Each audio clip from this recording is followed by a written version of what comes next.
Howdy, I'm CyberX with Outlandishly Crafted, and today we're going to be showing off this 3D portfolio I had an idea for. So we'll just get on that right now. So check this out. So we're going to load it up. It's in VS Code, or you could just run it as Python for the servers. So we're going to launch that server. Yes, we are. And then we're going to click there, control click there, and then it's gonna start this game right up. Now before we do it, I want to show you we have a dungeon editor. Now it's not perfect. It's actually broken right now because the height and the layers are messed up in this logic that I've just been fighting the AI. But it's here. So like if you want to middle click on the floor, you can like take away the floor and then you could add some floor back. And right now you could go to different layers and you could like remove that guy and you could come over here and get another one and you could set it to one and then you could like put it back. But you see how you're like having to guess and stuff. So I want to fix this, but it is here and there's a whole bunch of other ones, and then they go in a cross. So depending on if they're a hub or which way they go is that. So let's jump back to the actual portfolio. So that's how you edit them, and they're just templates.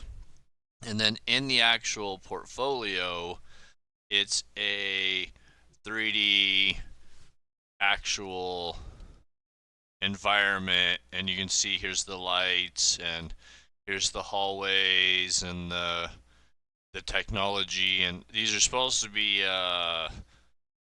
torches, and I just haven't added in the particle effects, and then like there's holes here because of that layering issue. That's what I was actually working on.